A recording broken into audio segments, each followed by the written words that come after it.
अस्सलामुअलैकुम everyone, I welcome you all here. आज हम अकाउंटेंसी पे 30 एमसीक्यूज़ करने वाले हैं। 30 एमसीक्यूज़ आपके पास आएंगे। आपसे जितना भी स्कोर होगा आप हमें कमेंट्स में ज़रूर बोलेंगे। एमसीक्यू सेशन को स्टार्ट करने से पहले अगर आप चैनल पे नए हैं तो इसे ज़रूर सब्सक्राइब करें और बाकियों के साथ शेयर करें। So this is your first question on screen. In accounts recording is made of. बोल रहे हैं जो अकाउंट्स हैं उसमें हम किस चीज़ की रिकॉर्डिंग करते हैं? Only financial transactions, only non financial transactions, financial and non financial transactions, personal transactions of the proprietor. The first answer is right here, क्योंकि हम अकाउंट्स में वही ट्रांजैक्शंस को रिकॉर्ड करते हैं जो फाइनेंशियल हो, मींस जिनका हम वैल्यू निकाल सकते हैं मॉनेटरी टर्म्स में। बाकी जितने भी ट्रांजैक्शंस हो जिनका कन्वर्जन मनी में नहीं हो सकता, चाहे वो कितनी भी इंपॉर्टेंट हो, उन्हें बुक्स ऑफ अकाउंट्स में रिकॉर्ड नहीं किया जा सकता। देखिए आपके पास आंसर्स भी देखे हैं लेकिन हम पहले छुपा के रखेंगे, उसके बाद आप खुद से चेक भी कर सकते हैं। This is second question here. Second question is, to control the cost of production and distribution is the main field of।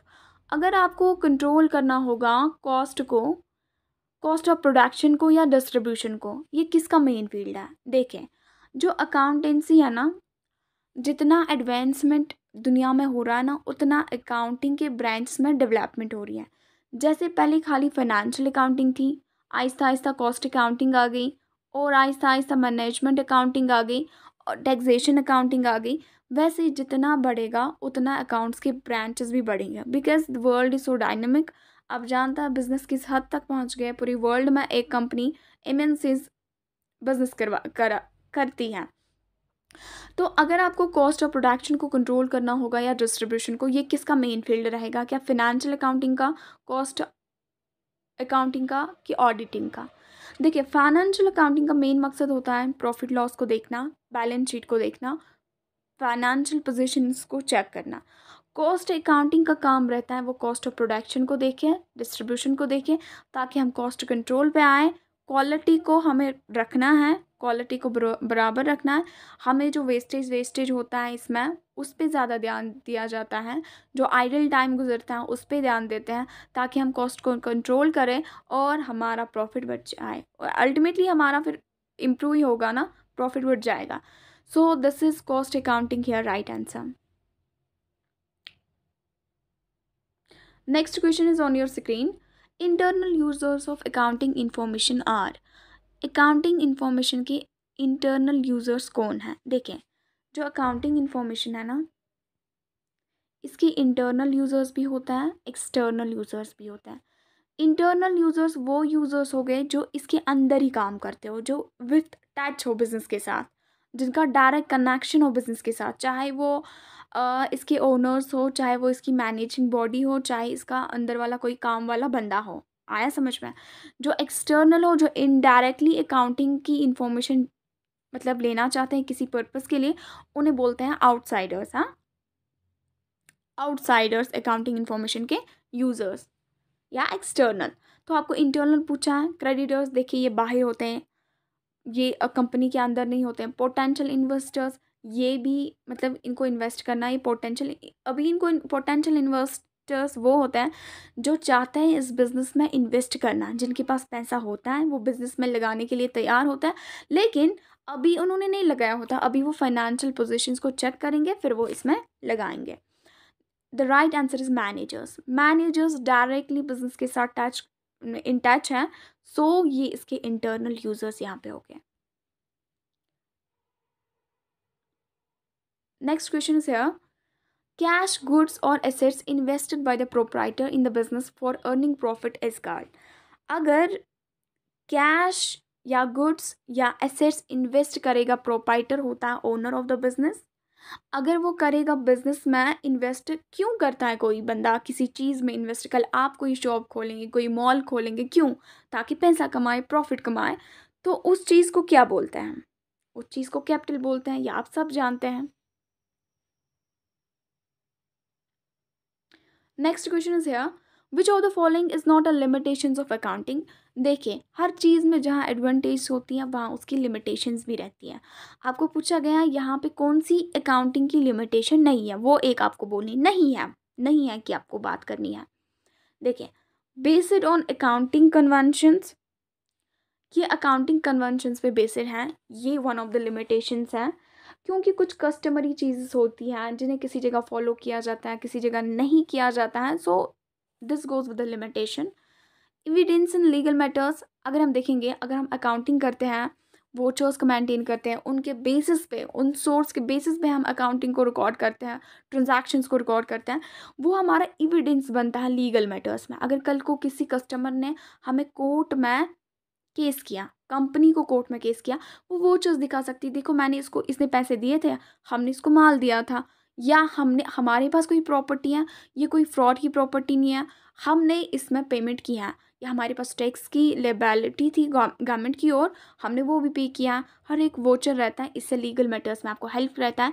ये एक लिमिटेशन नहीं, ये एक पॉजिटिव पॉइंट रहता है अकाउंटिंग का। सो आपको यही पूछा है लिमिटेशन कौन नहीं है, this goes right here.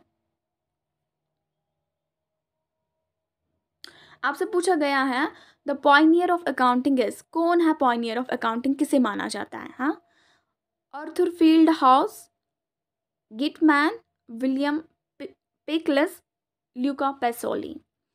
The right answer is Luca Pacioli. Important question है, आसान भी है लेकिन इंपॉर्टेंट भी है। ल्यूका पेसोली है ना, इसे फादर ऑफ अकाउंटिंग भी कहा जाता है, इसे पॉइनियर ऑफ अकाउंटिंग भी कहा जाता है, क्योंकि इन्होंने ही पहली बार डबल एंट्री सिस्टम पे ना, इन्होंने सारा वो सिस्टम बोला था, कैसे डबल एंट्री सिस्टम को हम बुक्स ऑफ अकाउंट्स में ला सकते हैं, कैसे हमारा 2 वे प्रोसेस चलेगा, वहाँ से भी पता चलेगा कितना जा रहा है, यहाँ से भी पता चलेगा कितना आ रहा है। एक ही ट्रांजैक्शन में हमें दो दो एस्पेक्ट्स पता चलेंगे, मोर देन 2 भी हो सकते हैं, जैसे कंपाउंड इंट्रीज की बात होती है।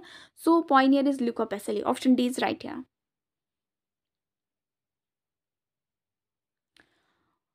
The next question is here, the supply of goods और services in exchange of money between 2 parties is known as. अगर 2 पार्टीज के बीच में supply of goods and service हो रहा है इन एक्सचेंज ऑफ मनी, लेकिन किसके बदले? मनी, कोई गुड्स दे रहा है, वहां से बंदा पैसे दे रहा है, इसे क्या कहेंगे? Goods transaction, service transaction, business transaction, credit transaction. The right answer is, इसे कहते हैं business transaction. Business transaction is the right answer. आगे चलते हैं, आपको गिनने हैं खुद से आपको कितने ठीक हो रहे हैं। These are 30 MCQs। आपके पास क्वेश्चन है, management accounting provides valuable service to management in performing. Management accounting, हमने आपको अभी बोला कि अकाउंटिंग की एडवांसमेंट, दुनिया की बिजनेस वर्ल्ड की एडवांसमेंट होते ही अकाउंटिंग के ब्रांड्स भी बढ़ रहे हैं। उनमें से एक मैनेजमेंट अकाउंटिंग है, जो कि इस टाइम बहुत ट्रेंड में है, क्योंकि जिस चीज़ को मैनेज नहीं किया जाता वो चीज़ बिगड़ जाती है। हर चीज़ को मैनेज करना पड़ता है बिजनेस में, या हर चीज़ पर डिसीजन लेनी पड़ती है। Management accounting provides valuable service to management in performing. Management accounting एक वैल्यूएबल सर्विस देती है किनको? मैनेजमेंट को। मैनेजमेंट अकाउंटिंग किनको हेल्प करती है? जो हमारी मैनेजिंग बॉडी होती है बिजनेस की। All the management functions, controlling functions, coordinating management functions, none of this. The right answer is all management functions. Management के जितने भी फंक्शंस हैं, जो भी इनको डिसीजन लेना पड़ता है, जो भी इनको कल मतलब एम्प्लॉयज़ की सैलरी देखनी होगी, कितनी फिट करनी है, इनको देखना होगा हमारा सेल्स अब इस साल कितना होना चाहिए, इनको देखना है कि हमारा डिविडेंड पर शेयर कितना रहेगा। तो हर चीज़ के लिए इसे मैनेजमेंट अकाउंटिंग इंफॉर्मेशन प्रोवाइड करती है, उसको देख के, उसको कंसिडरेशन में रख के ये डिसीजन को लेता है। सो ऑल मैनेजमेंट फंक्शंस में इसको हेल्प करती है। Next question is here, discount received are, बोल रहे हैं डिस्काउंट रिसीव्ड क्या है? Buyer of goods granted discount by seller, deducted when we receive cash, given by us when we sell goods on credit. देखें, discount received, receive मतलब लेना, ये कब डिस्काउंट रिसीव्ड कब कहा जाता है? जब बायर, जो एक आदमी बाहर जाता है मार्केट में बिजनेस के पास गुड्स को खरीदने के लिए, वहाँ से इसको कंपनी या सेलर, कंपनी को उस टाइम सेलर भी कहा जा सकता है, दुकानदार को तब सेलर भी कहा जा सकता है। जब इसको सेलर देगा डिस्काउंट, किसको? बायर को, चाहे गुड्स ले, उनकी सर्विसेज हो, उस पर इसको डिस्काउंट दे, उसे बोलता है डिस्काउंट रिसीव्ड। बायर ने डिस्काउंट लिया, तो किससे लिया? सेलर से। किससे लिया? बिजनेस से। किससे लिया? दुकानदार से। किससे लिया? किसी शॉप से। आया समझ में? So option A is right है। नेक्स्ट क्वेश्चन इज है, देखें, the rights and claims of outsiders और oblique owner against the assets is called. अगर हम देखेंगे राइट्स और क्लेम्स किन के, आउटसाइडर्स या ओनर के, against the assets of the business, उन्हें क्या बोलते हैं? Owners equity, liabilities, equities, none of these. अगर इसने अलग अलग बात की होती ना कि आउटसाइडर की क्लेम को क्या बोलते हैं, आउटसाइडर की क्लेम को स्पेसिफिकली लाइबिलिटीज बोलते हैं। अगर इसने इतनी बात की होती ओनर की क्लेम को क्या बोलते हैं, उसे ओनर्स इक्विटी बोलते हैं। अब इसने दोनों की बात की, इसने ओब्लिक दिया है बीच में, तो right answer goes equities, right answer goes equities, क्योंकि इसने दोनों की बात की है। So equities is right answer यहाँ। देखें, purchase refers to the buying of, purchase का मतलब क्या होता है, किस चीज़ का मतलब खरीदना, goods for sale, stationery for office use, goods for the factory, all of the above. Purchase किसे कहा जाएगा? देखें, आप कहेंगे परचेज किसी भी चीज़ को कहा जाएगा, चाहे वो ऑफिस के लिए स्टेशनरी हो, चाहे वो गुड्स हो फैक्ट्री के लिए, चाहे वो गुड्स हो सेल के लिए। लेकिन यहाँ पे मनमानी नहीं है, आपको बिजनेस की ओर रेस्ट्रिक्ट रहना है, क्योंकि हम बिजनेस अकाउंटिंग किस चीज़ के लिए होती है, बिजनेस के लिए। लेकिन ये आपको किस पर्सपेक्टिव में क्वेश्चन पूछ रहा है, बिजनेस के पर्सपेक्टिव में परचेज क्या होती है? परचेज होती है वो गुड्स जो हम सेल के लिए लाएं, किसी चीज़ की परचेज करना चाहे हम इसको रीसेल करें ताकि हम बाद में प्रॉफिट कमाएं। So goods for cell is the right answer.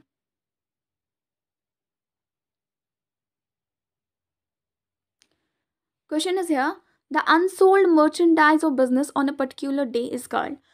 बोलता है जो अनसोल्ड मर्चेंडाइज, या आप गुड्स भी बोल सकते हैं, जो अनसोल्ड गुड्स रहते हैं किसी पर्टिकुलर डे पे, generally at the last day, on last day, I mean say last day of accounting year, last day of accounting year पे क्या होता है कि कुछ अनसोल्ड गुड्स रहते हैं, उसे क्या कहते हैं, उसे क्या कहते हैं? उसे परचेज रिटर्न बोलते हैं, स्टॉक इन्वेंट्री बोलते हैं, बैड डेट्स बोलते हैं, सेल्स रिटर्न बोलते हैं। आपको इसमें से जवाब देना है। राइट आंसर इज, उसे स्टॉक या इन्वेंट्री बोलते हैं। जो हमारा लास्ट में बचा कुचा स्टॉक रहता है बिजनेस को, उसे स्टॉक या इन्वेंट्री कहा जाता है, या उसे इतना भी बोला जा सकता है क्लोजिंग स्टॉक। अब आपके क्वेश्चन में जो टर्मिनोलॉजी होगी आपको उसी को देख के आंसर करना है।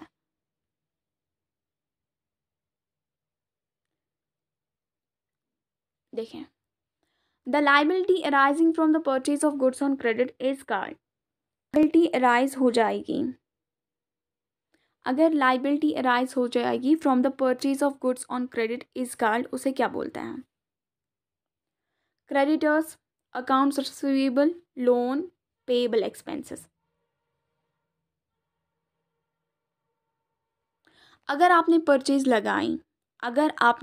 लगाई, देखिए अब बिजनेस है, आपने परचेज किया, क्या किया परचेज? गुड्स, लेकिन किस पे? उधारी पे, क्रेडिट पे। तो जो आपकी ये लाइबिलिटी अराइज हो गई, इसे क्या कहेंगे? आपके यहाँ पे क्या हो जाएगा? देखिए, अगर एंट्री लगाएंगे वो हो जाएगा जैसे परचेज अकाउंट या गुड्स अकाउंट, वो गुड्स इन हो रहा है तो मिस्टर ए या क्रेडिटर्स अकाउंट, मिस्टर ए से अगर लिए होंगे मिस्टर ए अकाउंट, कंपनी से कंपनी अकाउंट, अगर कुछ नहीं तो क्रेडिटर सीधे लिखेंगे क्रेडिटर अकाउंट। तो आपका क्रेडिटर यहाँ से राइज हो जाएगा, उसे क्या बोलेंगे? उसे बोलते हैं आपको यहाँ से क्रेडिटर्स राइज हो जाएंगे, क्योंकि लाइबिलिटी अराइज हो गई ना, किसकी हो गई? क्रेडिटर की। आया समझ में?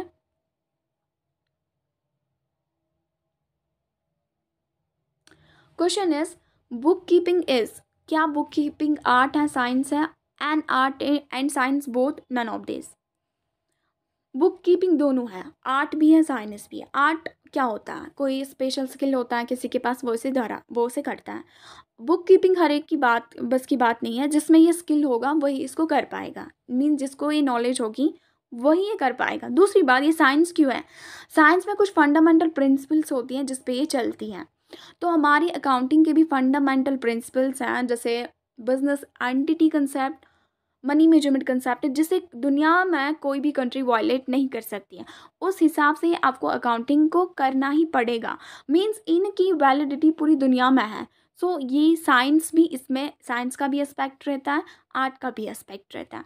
So both is right answer है, ऑप्शन सी इज राइट है। आपके पास क्वेश्चन है, which of this best explains fixed assets. इनमें से कौन सबसे ज़्यादा अच्छे से एक्सप्लेन करता है फिक्स्ड एसेट को।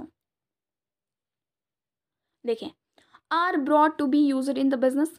सबसे मतलब शायद ये सब आपको लगे कि ये भी करा, ये भी करा, ये भी करा, but you have to explain that one, you have to choose that one जो बेस्ट, सबसे बेहतरीन तरीके से इसे एक्सप्लेन करेगा।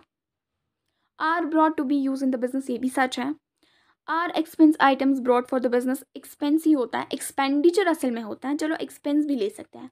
Are items which will not wear out quickly, इनका वेयर एंड टेयर इनका क्विकली नहीं होता, क्योंकि आज अपने 50 लाख की मशीनरी लाई, वो अगले 30 साल तक भी चल सकती हैं, मतलब वो जल्दी ख़त्म होने वाली नहीं है, वही समझ रहे, तो ये भी ठीक है। Are of long life and are not purchase specifically for resale, सबसे बेहतरीन डेफिनेशन ऑप्शन डी है। ये इनकी लॉन्ग लाइफ होती है, लॉन्ग लास्टिंग होते हैं, और हम परचेज इन्हें नहीं करते हैं परचेज रीसेल के लिए। कोई भी फिक्स्ड एसेट इस इंटेंशन से नहीं लाया जा सकता है बिजनेस में ताकि हम इसको रीसेल करें, वहाँ से प्रॉफिट कमाएं, नहीं। फिक्स्ड एसेट्स की डेफिनेशन ही वायलेट हो जाएगी। फिक्स्ड एसेट की जो सॉलिड डेफिनेशन है वो है कि इनकी रीसेल नहीं होती, ये डेप्रिसिएट हो जाएंगे साल ब साल, लेकिन रीसेल इनकी, लास्ट में स्क्रैप जो बचेगा वो सेल में जाएगा। वो लास्ट में होता है 50 साल के बाद, जब वो पूरा का पूरा ख़त्म हो जाएगा, ऑब्सोल्यूट हो जाएगा। अदरवाइज ये रीसेल के लिए कभी नहीं होता है। So the option D is right है। देखें, accounting is the language of, accounting किस चीज़ की लैंग्वेज है? गवर्नमेंट की, कॉमर्स की, ट्रेड की, बिजनेस की? द राइट आंसर है बिजनेस। अकाउंटिंग है लैंग्वेज किसकी? बिजनेस की।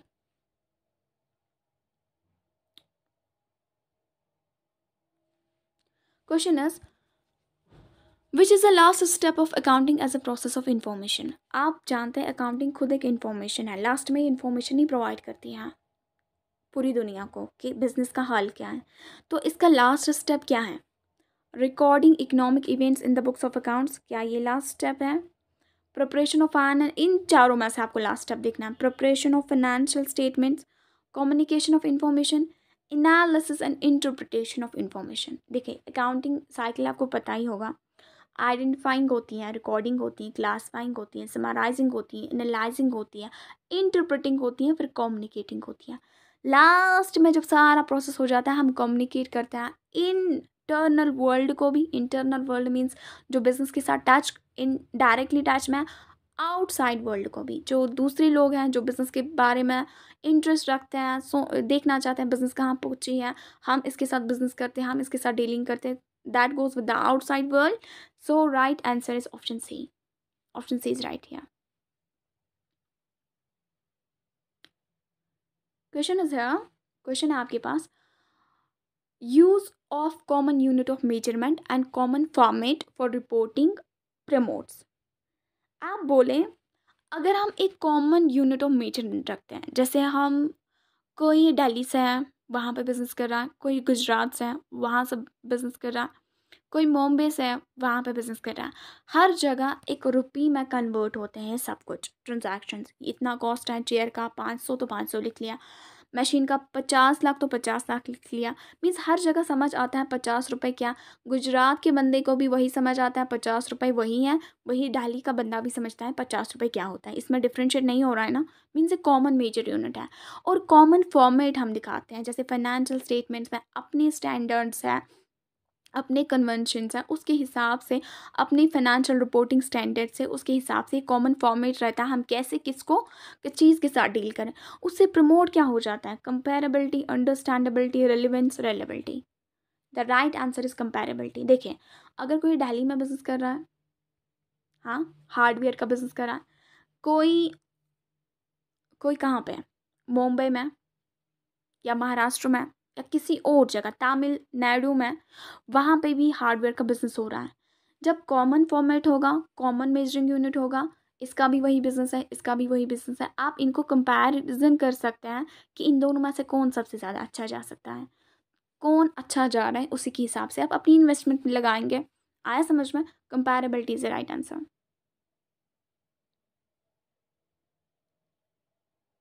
Question is here, which concept represents the assumption of long period existence of a business? इनमें से वो कौन सा कंसेप्ट है जो ये बोलता है कि बिजनेस लॉन्ग पीरियड के टाइम, मतलब लॉन्ग पीरियड तक चलता जाएगा, चलता जाएगा, चलता जाएगा? Dual aspect concept is first option, materiality concept, going concern concept, matching concept. The right answer is going concern concept. देखिए ये ऑप्शन सी इज राइट है। ये क्यों रखा गया है कि गोइंग कंसर्न कंसेप्ट? ऐसा नहीं हो सकता है कि आज हम बिज़नेस खोले कल बंद करें, ऐसा पॉसिबल नहीं है। क्योंकि जब बिज़नेस बड़े बड़े बिजनेसमैन वर्ल्ड में आते हैं ना, दुनिया में आते हैं ना, मीन्स एग्जिस्टेंस में आते हैं, वो काफ़ी पैसा पब्लिक से उठाते हैं। उनको मिलियंस में पैसे चाहिए, उनको बिलियंस में पैसे चाहिए, उनको करोड़ में पैसे चाहिए। उनके घर में सारे पैसे नहीं होते हैं, पैसों के पेड़ किसी के घर में नहीं है। वो क्या करते हैं, वो पब्लिक डेट उठाते हैं, वो शेयर्स लॉन्च करते हैं, वो डिबेंचर्स को इशू करते हैं, वो प्रेफरेंस शेयर्स को इशू करते हैं, वो बॉन्ड्स को इशू करते हैं। वो पब्लिक से काफ़ी पैसा उठाती हैं। और अगर यही बिज़नेस जिसने मिलियंस में पैसा उठाया पब्लिक से, कल 1 महीने के बाद बोलेंगी हमें मूड नहीं रहा, हमें इंटरेस्ट नहीं रहा, हम इस बिज़नेस को बंद कर रहे हैं, तो लोगों का पैसा डूब जाएगा। इसीलिए पहले ही कहा गया है कि अगर आप पब्लिक का पैसा उठा रहे हैं, इसका मतलब ये नहीं कि आप कल को कहेंगे हमें मूड नहीं था, बिज़नेस ख़राब गया, हम इसको बंद कर रहे हैं। जब तक कोर्ट का ऑर्डर ना आ जाए लिक्विडेट होने का, तब तक बड़ी बड़ी कंपनीज बंद नहीं हो सकती। इन्होंने पब्लिक का पैसा लिया है, ये उनका पैसा नहीं खा सकती है। That's why the going concern concept is here. ये इसकी रियलिटी है बैकग्राउंड में कि ये क्यों रखा गया है। Going concern concept is right here. Question is here, आपके पास क्वेश्चन है, which is the last step of accounting as a process of information? ये रिपीट हुआ है, communication of information is the right answer. Question is the paper containing evidence of payment is called. अगर कोई paper है वो contain करता है evidence कि आपने पेमेंट लगाई है, उसे क्या कहेंगे? उसे डेबिट वोचर कहेंगे, डेबिट नोट कहेंगे, क्रेडिट नोट कहेंगे, क्रेडिट वोचर कहेंगे? The right answer is debit voucher.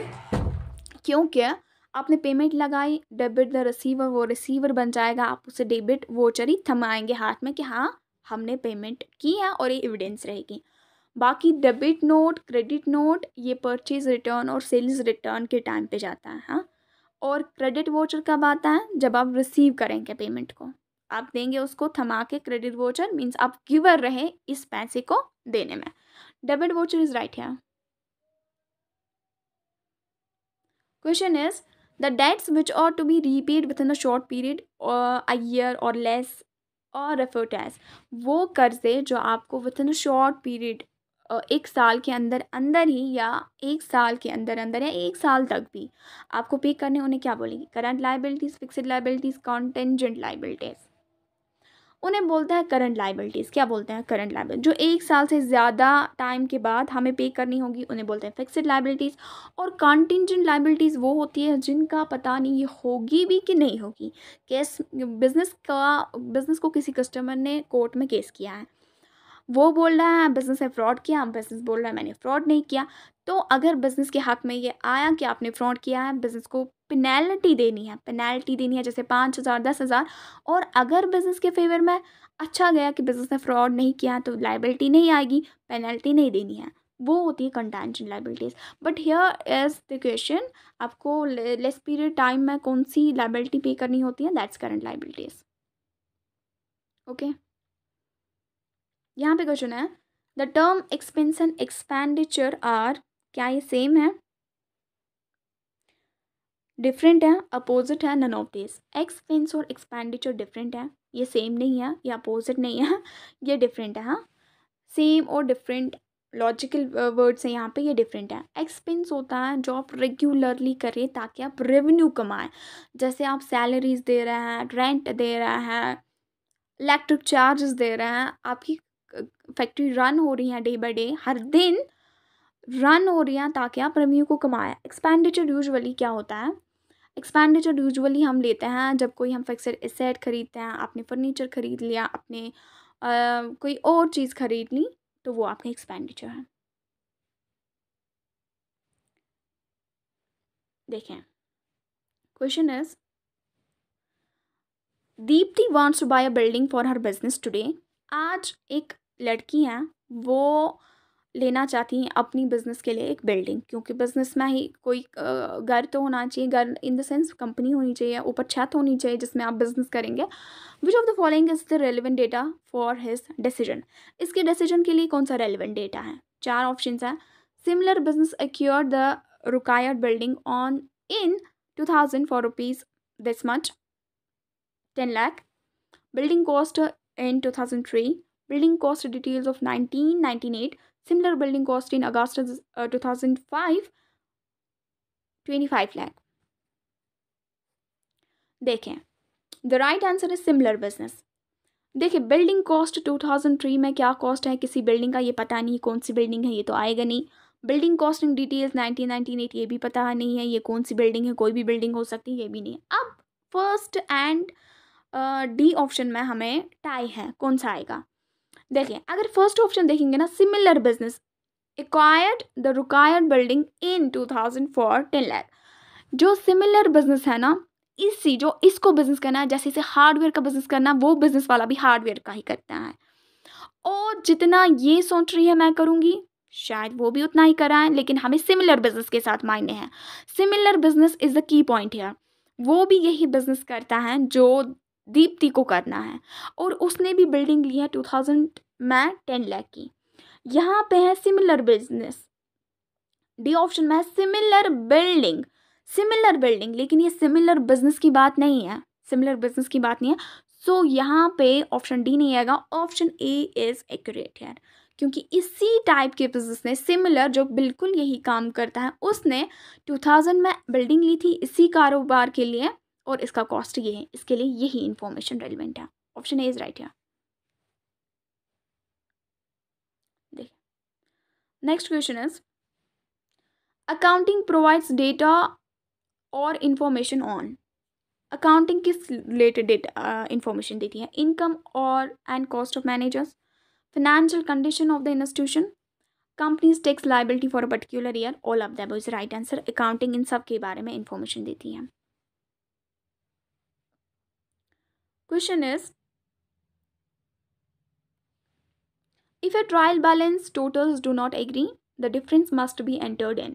अगर ट्रायल बैलेंस का डेबिट और क्रेडिट साइड बराबर होना चाहिए, इसे बोलते हैं मैथमेटिकली एक्यूरेट है।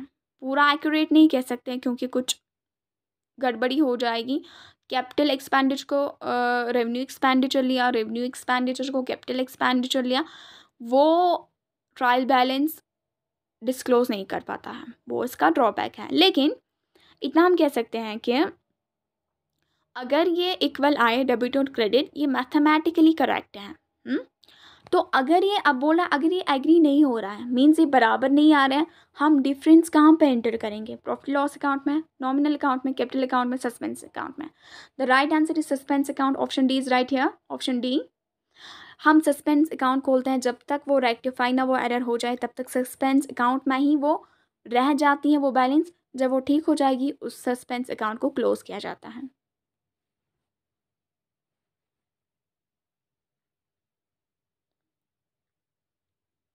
Question is in accounts recording is made of. This is, ये पहले भी बोल चुके हैं, only financial transactions. Question is liability arises because of. Liability क्यों अराइज होती है? कैश ट्रांजैक्शन की वजह से क्या होती है? क्रेडिट ट्रांजैक्शन की वजह